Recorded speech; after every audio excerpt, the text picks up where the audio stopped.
بسم اللہ الرحمن الرحیم۔ السلام علیکم۔ ماں باپ کے 3 عمل اپنی اولاد کی زندگی خطرے میں ڈالتے ہیں۔ حضرت علی رضی اللہ تعالیٰ عنہ نے فرمایا، حضرت علی رضی اللہ تعالیٰ عنہ سے ایک بوڑھی عورت نے پوچھا، کیا میرے عمل بھی میری اولاد کو نقصان پہنچا سکتے ہیں؟ حضرت علی رضی اللہ تعالیٰ عنہ نے فرمایا، ایسے 3 عمل جو تمہارے بچوں کو موت تک لے جا سکتے ہیں۔ وہ 3 عمل یہ ہیں۔ بسم اللہ الرحمن الرحیم۔ مسلم کی حدیث میں یہ روایت مذکور ہے۔ حضرت محمد مصطفیٰ صلی اللہ علیہ وآلہ وسلم نے فرمایا، اگر میں ماں باپ کو اس دنیا میں پاتا تو میں نماز عشاء کے فرض پڑھ رہا ہوتا تو کسی ایک کی آواز سن لیتا تو میں نماز چھوڑ کر انہیں لبیک کہتا۔ ایک مرتبہ حضرت علی رضی اللہ تعالی عنہ اپنے حجرہ مبارک میں تشریف فرما تھے۔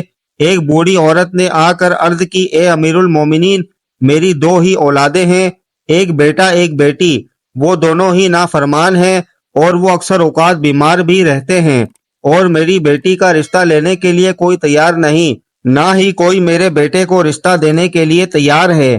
میں ایسے کون سے عمل کروں جس سے ان کی زندگی میں نفع اور مال و رزق میں برکت آ جائے اور میری نافرمانی بھی نہ کریں اور میری اولاد کے لیے رشتے بھی ہو جائیں اور وہ صحت مند بھی ہو جائے اور میری نافرمانی بھی چھوڑ دیں، کیونکہ میرا بیٹا اور بیٹی دونوں نافرمان ہیں، میری نافرمانی کرتے ہیں، میں جو کچھ کہتی ہوں میرا کہا نہیں مانتے، میرا بیٹا شراب اور دیگر گناہ بھی کرتا ہے اور میری بیٹی بھی میرا کہا نہیں مانتی، وہ دونوں دین اسلام سے مطابقت نہیں رکھتے۔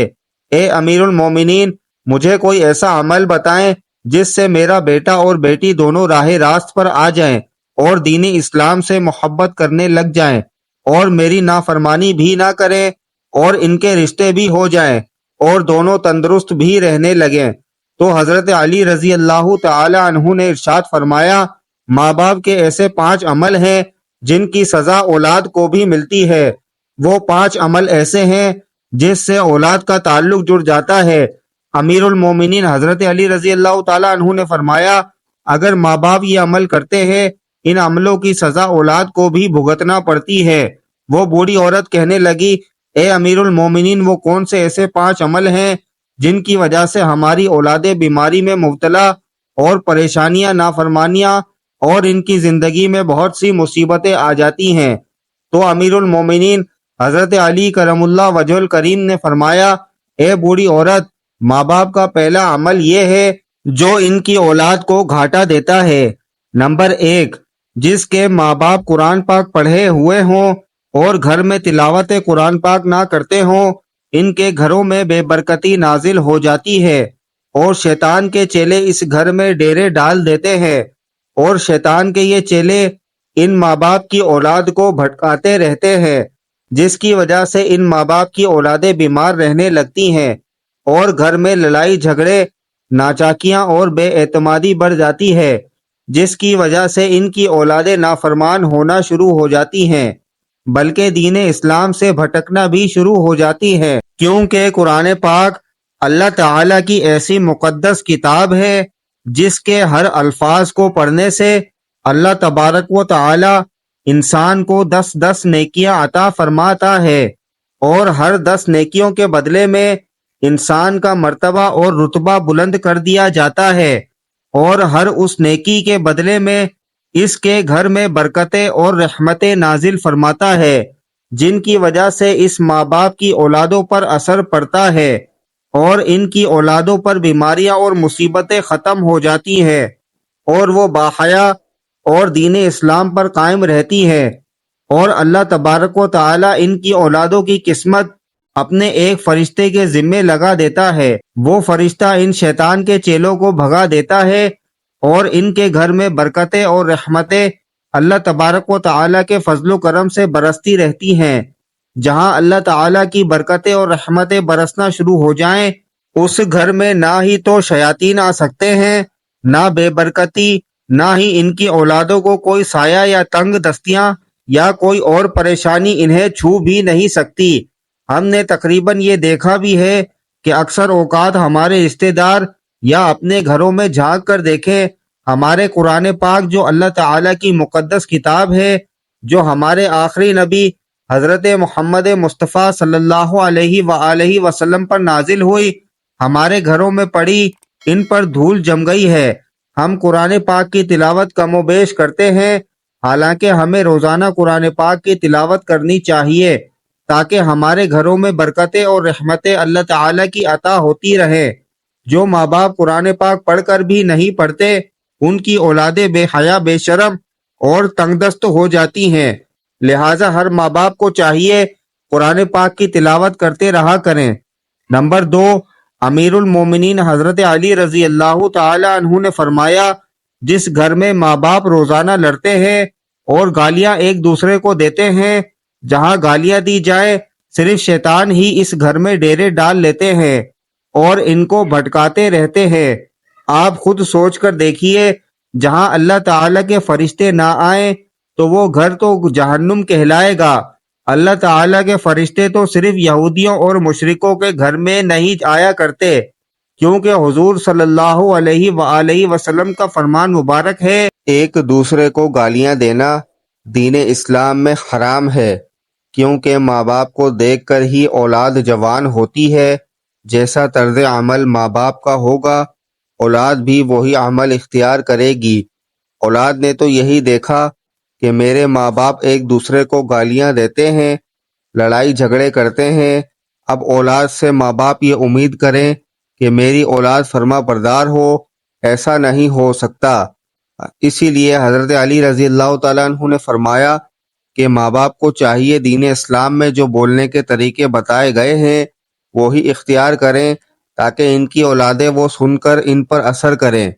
اس طرح آپ کی اولادیں نافرمان اور بے حیا نہیں ہوں گی اور دیگر مصیبتوں سے بھی آپ کی اولاد بچی رہے گی، بلکہ اپنے گھروں میں حدیث کی باتیں کیا کریں، آپ علیہ الصلوۃ والسلام کا فرمان مبارک سنایا کریں، اپنی بیٹیوں کو حضرت فاطمہ الزہرا رضی اللہ تعالی عنہا یا حضرت اماں عائشہ صدیقہ رضی اللہ تعالی عنہا کی باتیں بتایا کریں، بلکہ باپردہ اور پاکیزہ قصے بھی سنایا کریں تاکہ ہماری بیٹیاں باحیا اور فرما بردار ہوں۔ اس لیے ماں باپ کو چاہیے دین اسلام کے طرز پر ہی بولا کریں تاکہ ان کی اولادیں بیماریوں سے اور نافرمانی سے بچ سکیں۔ نمبر 3، حضرت علی رضی اللہ تعالیٰ عنہ فرماتے ہیں، ماں باپ کی بے پردگی کی وجہ سے ان کی اولادوں پر خطاؤں یا بیماریوں کا حملہ ہوتا ہے۔ صحیح حدیث بخاری میں حضرت ابو ہریرہ رضی اللہ تعالیٰ عنہ سے روایت ہے، آپ علیہ الصلوۃ والسلام نے فرمایا، جو پردہ دار عورت ہوگی اس پر جنت واجب ہوگی، جو بے پردہ عورت ہوگی اس پر جہنم واجب ہے۔ جہاں بے پردگی ہوگی وہاں اللہ تعالیٰ کے فرشتے ایسے گھروں میں رہنے والے انسانوں کے لیے بد دعائیں کرتے ہیں اور شیطان نیچے بیٹھ کر ان کے گھروں کو اپنا بسیرا بنا لیتے ہیں۔ جہاں بے پردگی عام ہو وہاں ماں باپ کی اولادیں بے حیا، نافرمان اور غلط کاموں میں پڑ جاتی ہیں۔ یہی نہیں بلکہ ان کی اولادوں کو مصیبتیں اور پریشانیاں اپنا مقدر بنا لیتی ہیں۔ یہ سب ان کے ماں باپ کی بے پردگی کا نتیجہ ہوتا ہے۔ جہاں بے پردگی ہوگی وہاں اللہ تعالیٰ کی رحمت اور برکت کبھی نہیں آئے گی اور ان ماں باپ کی اولادیں ہر فتنے اور شر سے محفوظ نہیں رہ سکیں گی، کیونکہ جو اللہ تعالیٰ کے فرشتے بلا اور خطاؤں کو ٹالتے ہیں وہ تو اس گھر سے چلے جاتے ہیں ان کی بے پردگی کی وجہ سے، اور وہ اولادیں اپنے ماں باپ کا ادب نہیں کیا کرتی، بلکہ اس گھر کی اولادیں کسی مصیبت یا پریشانیوں میں ہمیشہ مبتلا رہتی ہیں۔ اور ہم نے اپنے آس پاس بھی یہی دیکھا ہے، جہاں بے پردگی ہوتی ہے وہاں دنیاوی الفاظ بھی جڑے جاتے ہیں۔ جہاں بے پردگی ہوگی ان ماں باپ پر اللہ تعالیٰ کی ناراضگی ہوتی ہے، لیکن دنیا بھی ان کو اچھی نظروں سے نہیں دیکھا کرتی۔ اسی لیے ماں باپ کو چاہیے کہ اپنے پردے کا خاص انتظام کریں اور اپنی اولادوں کو بھی پردے کی تلقین کیا کریں تاکہ ان کی باحیا بیٹیاں حضرت فاطمہ الزہرا رضی اللہ تعالی عنہا کی پیروی کر سکیں۔ ہم سب نے یہ باتیں سن رکھی ہیں، دنیا کہتی ہے اپنے دل پر قابو ہونا چاہیے اور دل کا پردہ ہونا چاہیے۔ ناظرین ذرا غور فرمائیں، آپ کا دل حضرت فاطمہ الزہرا رضی اللہ تعالی عنہا جیسا تو کبھی مضبوط نہیں ہو سکتا، نہ ہو پائے گا۔ حضرت فاطمہ الزہرا رضی اللہ تعالی عنہ کو حضور اقدس صلی اللہ علیہ وآلہ وسلم شادی کے بعد اپنے گھر لے کر جا رہے تھے۔ آگے راستے میں ایک نابینا صحابی بیٹھا ہوا تھا۔ حضرت فاطمہ الزہرا رضی اللہ تعالی عنہا نے اپنے چہرے مبارک پر پردہ ڈال دیا۔ حضور اقدس صلی اللہ علیہ وآلہ وسلم نے فرمایا، بیٹی فاطمہ، صحابی تو اندھا ہے، وہ آپ کو دیکھ نہیں سکتا۔ حضرت سیدہ فاطمہ الزہرا رضی اللہ تعالی عنہا نے فرمایا، بابا وہ صحابی اندھا ہے، میں تو اسے دیکھ سکتی ہوں۔ ناظرین، یہ ہمارے لیے صرف حضرت فاطمہ اور حضور اقدس صلی اللہ علیہ وآلہ وسلم کا ایک نمونہ تھا۔ اپنے پردے کو اپنی زندگی کا مقصد بنا لیں۔ آپ کو نہیں معلوم کہ یہ مشرکوں اور یہودیوں کی چال ہے۔ ہماری پاک دامن بیٹیوں اور بہنوں کو وہ ورغلا رہے ہیں تاکہ وہ پردہ نہ کریں۔ یہ ہماری ثقافت اور دین اسلام کے خلاف ہے۔ پردہ عورت کا زیور ہے اور عورت زیور کے بنا اچھی نظر نہیں آتی۔ اس لیے اپنے پردے کو حضرت فاطمہ الزہرا رضی اللہ تعالی عنہا کی طرح اپنائیں تاکہ اللہ تعالیٰ اور اس کا رسول صلی اللہ علیہ وسلم بھی خوش ہو جائیں اور آپ کی یہ دنیا اور آخرت سنور جائے گی۔ نمبر 4، حضرت علی رضی اللہ تعالیٰ عنہ نے فرمایا، جو ماں باپ دوسرے کسی ماں باپ کی اولادوں کے لیے اچھا نہ سوچتے ہوں یا نہ دیکھتے ہوں، ان کی اولادوں پر اللہ تعالیٰ بھی وہی فرمان جاری کرتے ہیں جو لوگ دوسروں کی اولادوں کے لیے برا سوچتے ہیں۔ اللہ تبارک و تعالیٰ ان کی اولادوں کے لیے برا کرتا ہے کیونکہ اللہ وحدہ لا شریک ہے، اس کی بے پناہ قدرت ہے۔ اللہ تعالیٰ کسی بھی ماں کی محبت سے زیادہ اپنے بندے سے پیار کرتے ہیں۔ جب تم کسی کی اولاد کو دھوکہ یا کسی پریشانی میں ڈالو گے تو اللہ تعالیٰ وہی نظریہ آپ کی اولادوں پر مسلط کر دیتے ہیں۔ جیسا کرو گے ویسا بھرو گے۔ تم اگر کسی کی اولاد کے لیے اچھا سوچو گے تو اللہ تعالیٰ آپ کی اولادوں کے لیے بھی اچھا سوچیں گے۔ جیسا تم کسی کی بیٹی کے بارے میں سوچتے ہو یا کس کے بیٹے کے بارے میں سوچتے ہو تو ویسا ہی اللہ تبارک و تعالیٰ تمہاری اولادوں کا بھی دوسروں کی نظر میں یہی نظریہ قائم کر دیتے ہیں۔ حدیث پاک کا یہ مفہوم ہے۔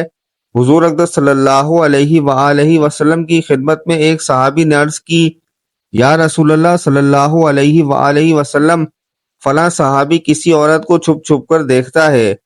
تو آپ صلی اللہ علیہ وآلہ وسلم نے اس صحابی کو فرمایا، اس کو بلا کر لاؤ۔ جب وہ صحابی آپ صلی اللہ علیہ وآلہ وسلم کی خدمت اقدس میں حاضر ہوا، آپ صلی اللہ علیہ وآلہ وسلم نے اس کو فرمایا، تم اپنے گھر کی نگہبانی چھوڑ گئے ہو کیا؟ اس صحابی نے عرض کی، یا رسول اللہ صلی اللہ علیہ وسلم، نہیں، میں تو اپنے گھر پر آپ کے فرمان کے مطابق ضرور نگہبانی کرتا ہوں۔ آپ صلی اللہ علیہ وآلہ وسلم نے فرمایا، جاؤ گھر جا کر دیکھو آپ کا گھر محفوظ بھی ہے یا نہیں۔ تو وہ صحابی جب گھر پہنچا تو اس کی ایک دیوار گر چکی تھی۔ تو وہ صحابی فوراً حضور اقدس صلی اللہ علیہ وآلہ وسلم کی خدمت اقدس میں حاضر ہوا اور فرمایا، یا رسول اللہ صلی اللہ علیہ وسلم، یہ کیا ماجرا ہے؟ آپ صلی اللہ علیہ وسلم نے فرمایا، کسی با پردہ عورت کو تم چھپ کر دیکھو گے، اللہ تعالیٰ تمہارے گھر کی دیواریں گرا دیں گے۔ اس لیے ہر کسی کی بیٹی کو اپنی بیٹی سمجھو، ہر بہن کو اپنی بہن سمجھو تاکہ تمہاری عزتیں بھی محفوظ رہ سکیں۔ نمبر 5، امیر المومنین حضرت علی رضی اللہ تعالیٰ عنہ نے فرمایا، جو ماں باپ اپنے گھر میں حلال اور حرام کا فرق نہ کرتے ہوں، حرام وہ نہیں جو حرام جانور کھا لیا جائے یا کوئی اور حرام چیز کھا لی جائے، وہ تو قطعاً حرام ہے۔ حرام وہ جو حلال کو حرام کر کے کھایا جاتا ہے، یعنی کسی کو دھوکہ فریب کاری دے کر کسی کا حق کھا لیا جائے تو یہ حلال ہو کر بھی حرام ہو جاتا ہے، یا کسی مسکین غریب کا حق مار کر وہی رزق اپنے بچوں کو کھلایا پلایا جائے تو وہی بچے نالائق، بے حیا، بے شرم اور بے ادب ہو جاتے ہیں۔ بعض احباب ایسا ہی کرتے ہیں کہ میں نے فلاں حال یا رزق اتنے کا خریدا تھا اور قسم اٹھا لیتے ہیں۔ وہ مال تو بک جاتا ہے لیکن اس میں برکت نہیں رہتی۔ برکت اسے کہتے ہیں جس رزق میں اللہ کی رضا شامل ہو۔ جس رزق میں برکت نہ ہو یعنی اللہ کی رضا نہ ہو، وہ رزق حرام ہو جاتا ہے۔ اس عمل سے بھی ان ماں باپ کی اولادیں نافرمان، بے حیا اور دین کے بتائے ہوئے راستے پر عمل نہیں کرتی۔ ناظرین، اپنی اولادوں کو حق حلال کھلائیں اور جو حضرت علی رضی اللہ تعالیٰ عنہ نے یہ قول مبارک فرمایا ہے ان پر عمل کریں۔ اللہ تعالیٰ اپنے حفظ و امان میں رکھے، آمین۔ ناظرین، کمنٹ باکس میں اللہ تعالیٰ کے 99 ناموں میں سے ایک نام ضرور ٹائپ کریں۔ شکریہ۔ السلام علیکم ورحمۃ اللہ وبرکاتہ۔